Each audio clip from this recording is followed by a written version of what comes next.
We need a real investigation. I don't think we have one yet. Yes, it's true, and yes, it is a crime. Well, thank you, Cleta Mitchell. Thank you for that explanation. Really interesting and kind of appalling. Thank you, really. Tucker. Cleta Mitchell is somebody with great courage, and she's involved with your litigation and lawsuits and all of this stuff. She literally gave up her whole practice, not to get paid.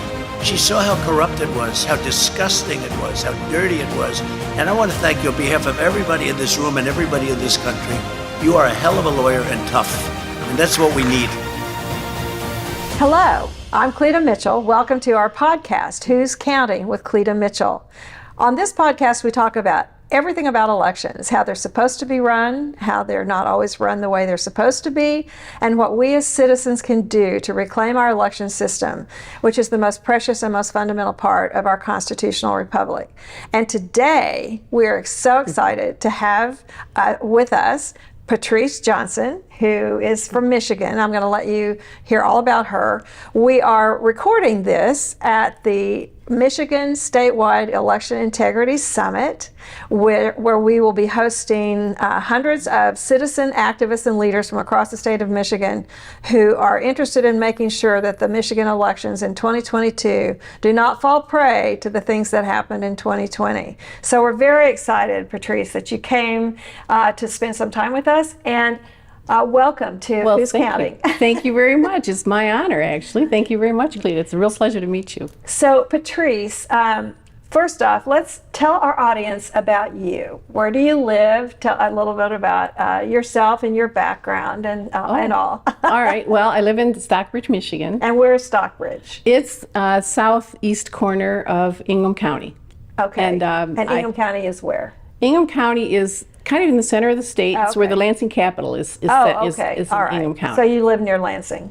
Yeah, 35 miles. Okay, Mm-hmm. All right. Yep. And I grew up in Michigan, and then we lived several years in Washington, D.C. I was with the National Office Products Association. I had started a company, the Association for Computer Retailers, and we were acquired, and so I moved out. I was with an association there. And then I was with a data analysis company, IMS, which was later moved to California, and I stayed in Michigan and ended up, at that time we lived in Pennsylvania.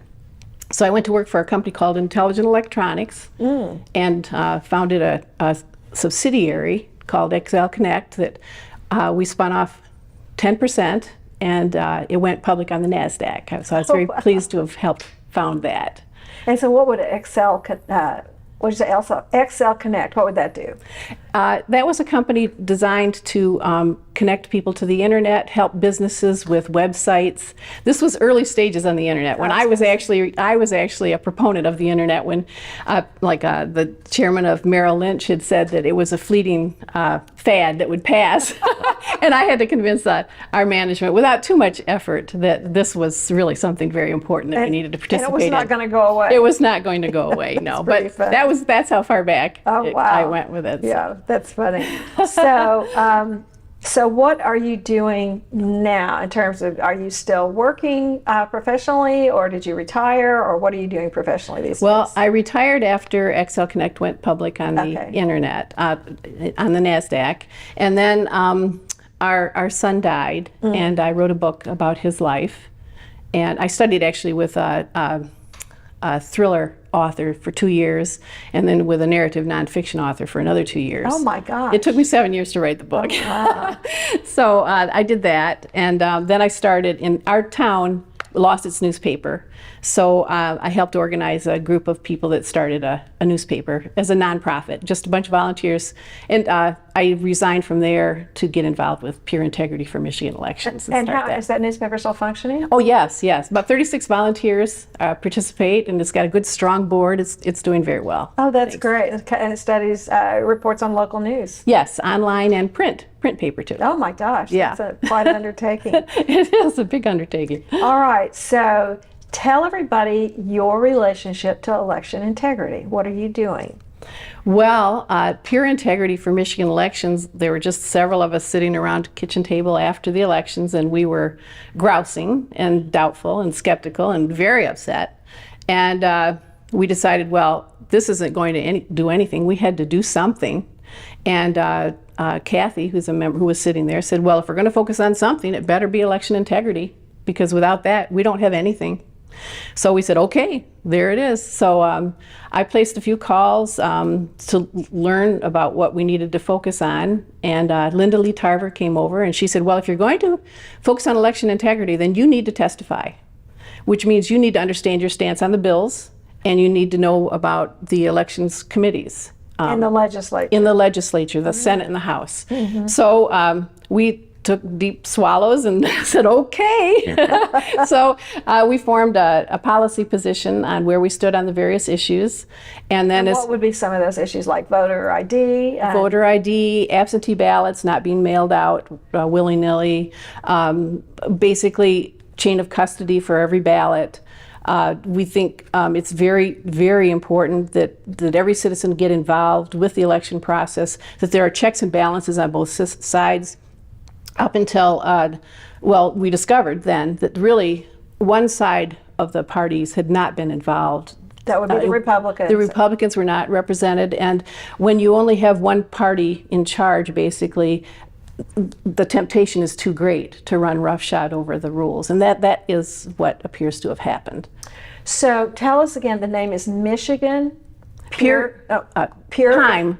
Pure Integrity Michigan Elections. Pure Integrity Michigan Elections, PIME. Right. So that's great. The first year we testified in over 30 hearings. That would have been last year, 2021? Yeah. We gosh. We started in 2021 and testified basically in every election hearing. We have a legislative committee, and when we get word that there's a hearing coming up, one of us copies the bills and sends them out to everybody, and then people send their feedback, and we create a written statement, and somebody volunteers to go testify. And so then we meet with the senators and House reps and try to get ahead of it as much as possible.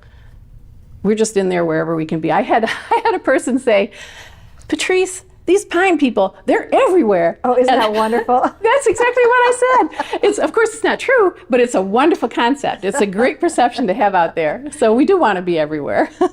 So you really had never been involved in election law, the election code, or any of that kind of thing. No. So that's a pretty big undertaking to understand the election laws. They're not always written so that they're very easily understood. Well, in Michigan they are. Are they? Good. They are, thank goodness, because none of us are lawyers and none of us had any experience with this. So yeah, they're written in very plain English, Good. Which is, I mean, it's any citizen can read these laws and understand what they're saying. Now, have you been exposed to or run across there being a gap between what the law says is supposed to happen and then what happens in real life? Well, right now we have a real serious issue. Our Secretary of State trains the clerks. Her manuals are what train the clerks. And the clerks are they appointed? Are they elected? They're elected. And are those the people who are responsible for administering the elections at the local level? Yes. Michigan is unique in that we have a maximum of 2,999 people that can be in a precinct. Okay. So we're very decentralized. We are the most decentralized of all the states, which is a very good thing. And then we elect our clerks, and the clerks the clerk's responsibility is to uphold the law and to represent their citizenry. But I think a lot of times they're intimidated by the Secretary of State, and they're getting misinformation. For example, they're being told from the Secretary of State. From the Secretary of State. Right. In the manual. For example, the Secretary of State says that if there is an absentee ballot and the stub number that is on the ballot doesn't match the number that was recorded as being sent to the person, that they should mark it challenged but then process it. In other words, they're processing ballots. If this were an in-person vote, that would be rejected, no question. And it should be rejected under the law. It should be rejected because you should not be submitting a ballot that is different than the one you were mailed. Yeah, because that does raise some red flags. It raises a lot of red flags. Yes, that's just one issue. That's just one of them. So give us an example when you find something out. Oh, let me go back to one thing. So do the people who live in the precinct elect the clerk? Yes. So you have a clerk for every precinct? Well, you might have a clerk that's, for example, in Stockbridge, we have 2 precincts. It's a small town, and the clerk is responsible for both precincts. Oh, I see. And who decides how those are allocated? The state or the Secretary of State's office? Well, I'm not sure of the answer to that. That's a good question, but I know the maximum count is 2,909 Of people. voters? Voters, yes. Okay. And so then when you saw this manual, and this manual has incorrect information, so then what are some of the things that you would try to do? Well, we have volunteers. Louis Avalon has been wonderful. He's the one that discovered this. He took pictures of the manual to document the actual wording. He researched the law, and so we have the statutes in the law that basically specify how these ballots should be treated.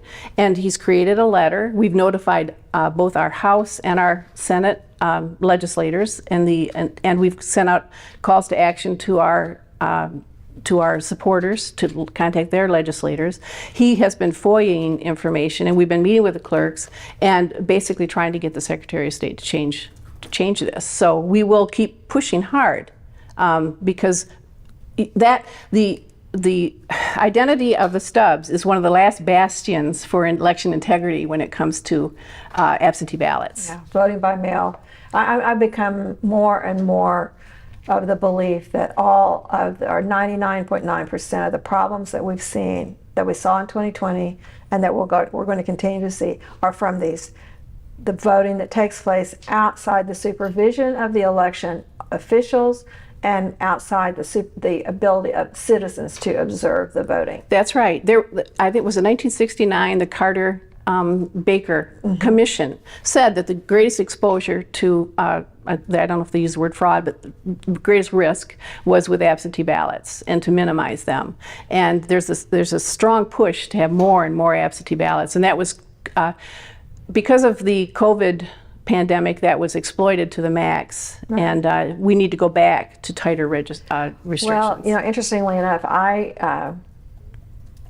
Christian Adams and Hans von Spakovsky and I arranged a meeting in May of 2019 to go meet with the top 2 attorneys for the Trump campaign in 2019 to say, Mark Elias and the Democrats are filing lawsuits all over the country. They're trying to force as much, I'm going to start calling it unsupervised voting, as possible.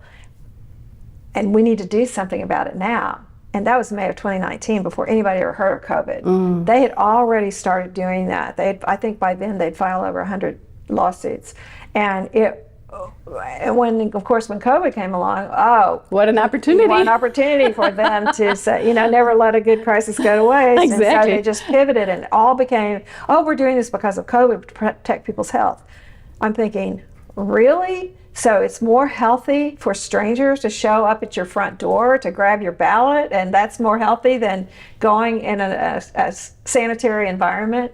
Well, and actually, Fauci didn't want to say it, but he did say he didn't see any greater risk to voting in person than if you were to go to a grocery store. Of course not.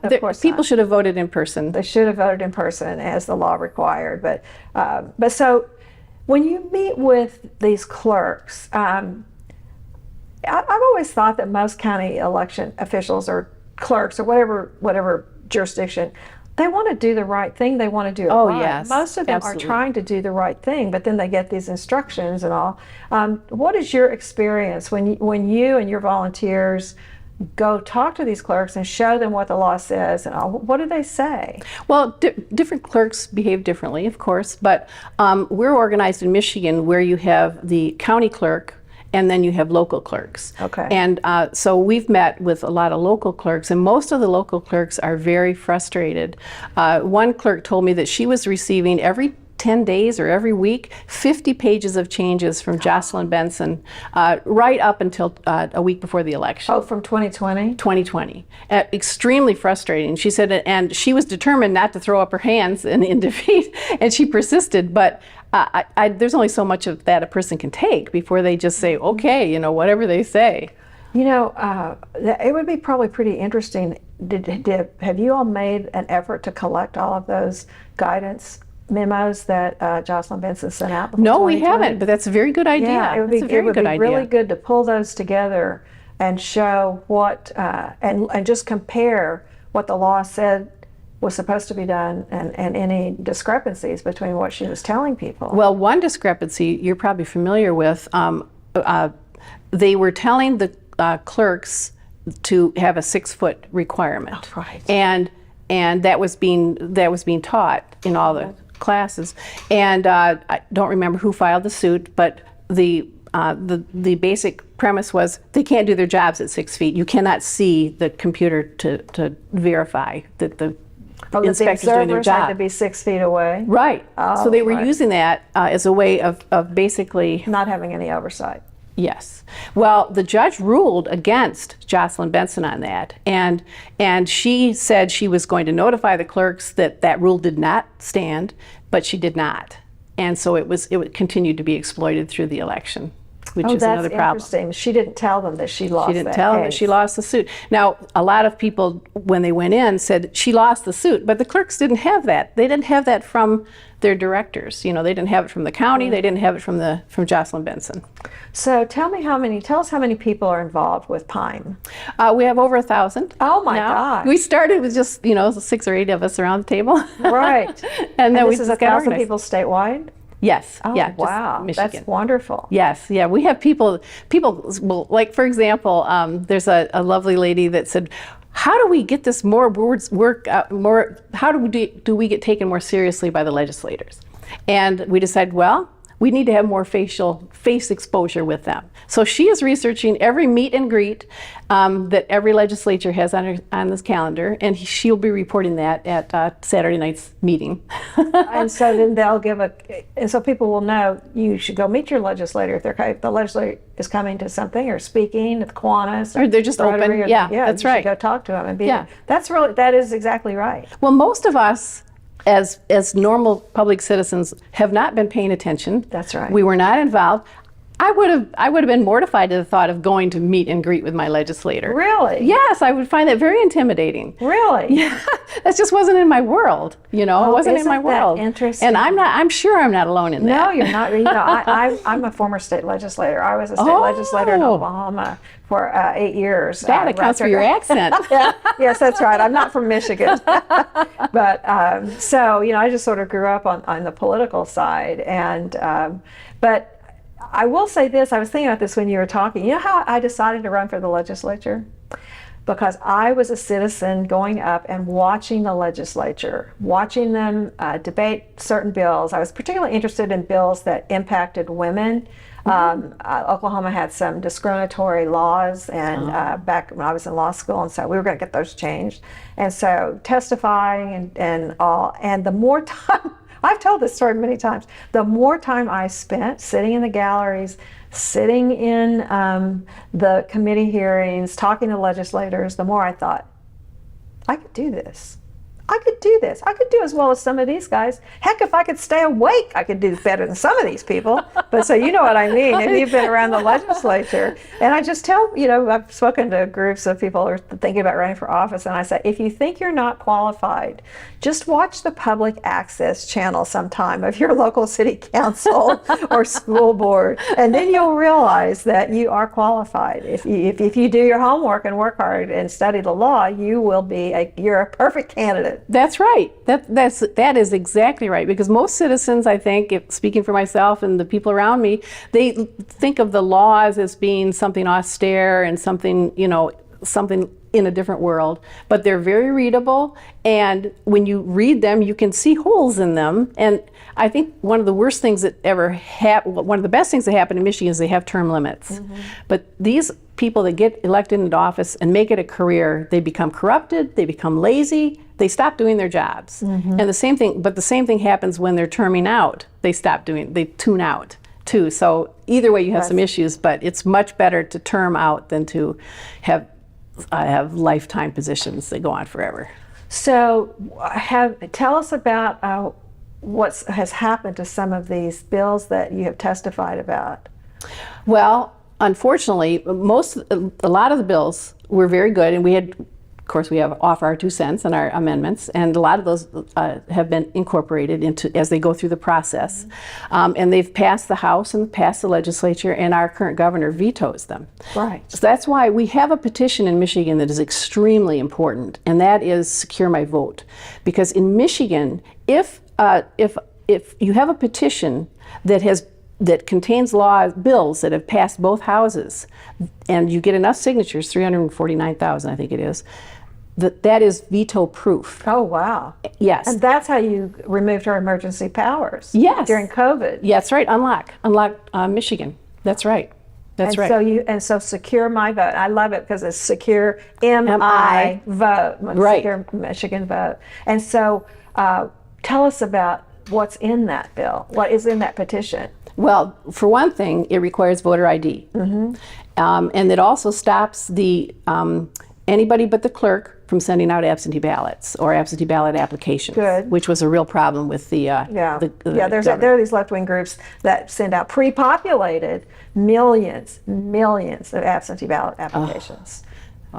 And the third aspect of it is it will stop private monies from coming into governmental agencies, especially elections agencies, which the Zuckerbucks. So there's the deadline, I guess, is June 1st. We're turning those in. Mm-hmm. Do you have any idea how they're doing? They're doing very well. I just talked to Jeff Litton this morning, or we emailed, and he said he's very optimistic. And he will be here at the show, by the way. Yes, and I did invite them to come and bring a table, make sure that everybody is signing those petitions and that everybody takes the petitions and gets others to sign them. Put that on the ballot for November. Actually, it won't have to go on the ballot. If they get the signatures, the legislature can pass it, and it is law. Oh, wow. That's the beauty of this. Oh, that's even better. Oh, it's amazing. It's amazing. I like that. It's I think it might, I don't know if it's completely unique to Michigan, but that is within Michigan law. That doesn't happen in other states. That's wonderful. Yeah. So you've testified at legislative hearings and before the legislature. You're getting to know your legislators, hold them accountable. They know you. They're local. You're voters. They want to please you. And then and you're working on the Secure My Vote. Yes. Now, what else are you all doing? Well, we have an ERIC committee that's very active. Tell everybody what ERIC is. ERIC is the Electronic Registration Information Center. And it was founded by George Soros, in I think 2011, 2012. Right. And David Becker is a very active person within the organization, and he was behind the Zuckerbucks movement. Right. It's a 3-employee nonprofit organization registered in Delaware, and they take the data, the voter registration data and Department of Motor Vehicle data from 30 states and rummage through it to basically, it's supposed to be cleaning the voter rolls, but it's not. It is a covert method of registering targeted voters. And we believe it's tied in with Sensing, which is an artificial intelligence program developed by an IBM person. So it's like Zuckerbucks in that it is, Zuckerbucks in Michigan went 90% to Democrat areas.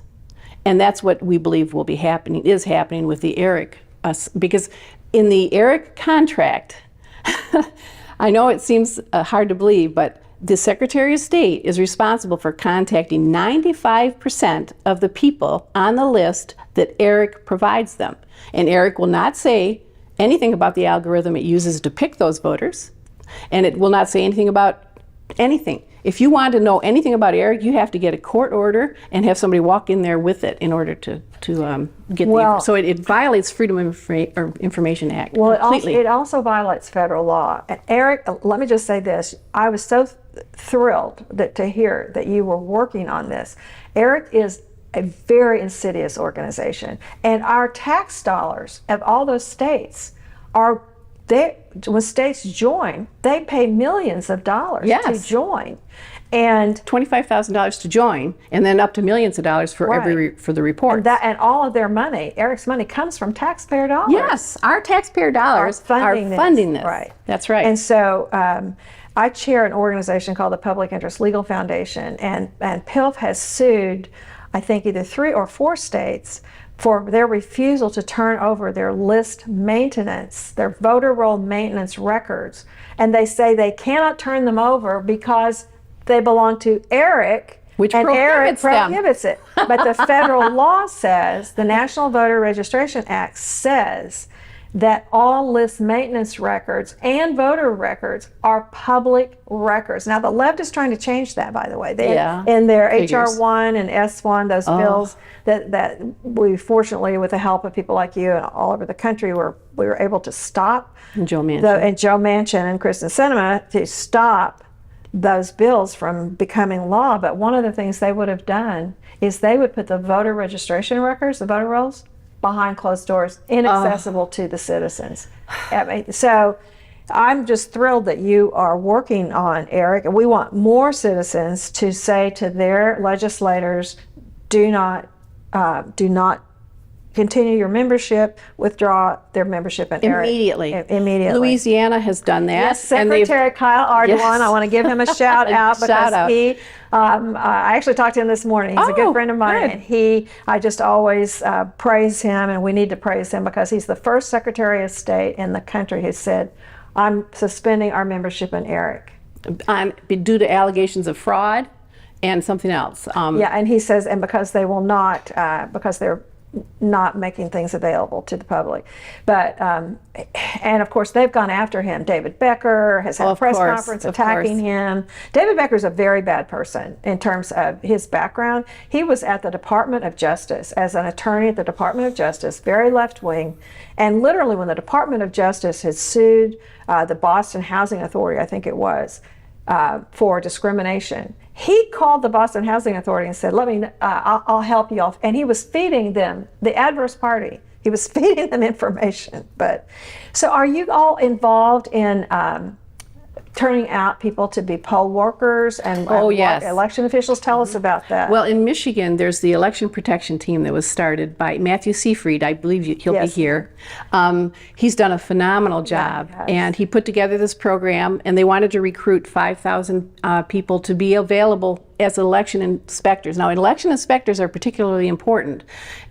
In Michigan, you have the inspectors that actually feed the ballots through. You have poll challengers that can stand close and observe. And then you have poll watchers that have almost no authority. Yes. So the ones with the most authority are the election inspectors, because they can say, this is not right. This is stopping. This number doesn't match this number. This has to stop right here. And they can shut the place down right then. And that's what we need. We have to have people in place that can say this must not stand. And so do you have a lot of your members of PIME who have signed up to be election inspectors? Yes, I believe so. Fantastic. We've been pushing them up pretty hard. And actually people are very happy. If they know what they can do, they want to do it. They just need to know what to do. I contend that this is a lot like parents waking up about school boards. Oh, yes. Realizing they thought everything was fine. They left it to the school board. They might vote for school board, but then they really didn't pay much attention. And now people are saying, wait a minute, we don't like what's going on in the school board and the school board curriculum. There are all these forces that are pushing things, and local school boards, they're volunteers and all, but the professionals, oh no, we have to do this. I think the same thing has happened with the election system, where most of us, we go vote, but we aren't really going to the election board meetings, or we're not paying real attention to any of that. But you have done it. That's the thing. It's what's so wonderful. You and the people who are on your kitchen table and on your 1,000 volunteers, which I contend will just grow as people see what they can do. And it just brings tears to my eyes to think of. I know how much hard work this is. It's a lot of hard work. That's true. But to me, it's about saving our country, and I think that's what I found with all the volunteers across the country who are so interested in this. They're trying to save their country. I think the lights went on, and we realized we might lose our country. Yeah. I remember I was researching this just recently, but Lyndon Baines Johnson, I think it was 1948. Yeah. He lost or won a Senate race, and one of his things he was quoted as saying, I'm going to botch the quote, but there must be more dead people out there who can vote. and then it went from there. When Obama was elected, he brought Chicago-style corruption to Washington. That's right. And since then, we've gotten to the point where Zuckerbucks was a private entity funding, making government basically recruit biased voters. Right. And now you have a situation where you're going to have taxpayers funding the corrupt, biased recruitment of voters. Yeah. Then that is totalitarianism. Yes, it that we're is. headed toward, and Well, I think I'll ju- everybody realizes Yeah. that. And I just saw this week that the Chinese communists put up a candidate in Hong Kong to be the mayor or president of Hong Kong or whatever, and he got 99% of the vote. Of course he did. That is what the left wants to do here. But Patrice, thank you so much for all of your work. Oh, Thanks thank to all you. of your volunteers. And thank you for joining us. And thank you for joining us. Thank you for watching. Thank you for listening. Who's Counting with Cleta Mitchell is a podcast produced by the Conservative Partnership Institute and our Election Integrity Network. We hope that you will share it with your friends, subscribe, and let's all get involved to save our elections. Thank you so much for joining us. Thank you for listening to Who's Counting.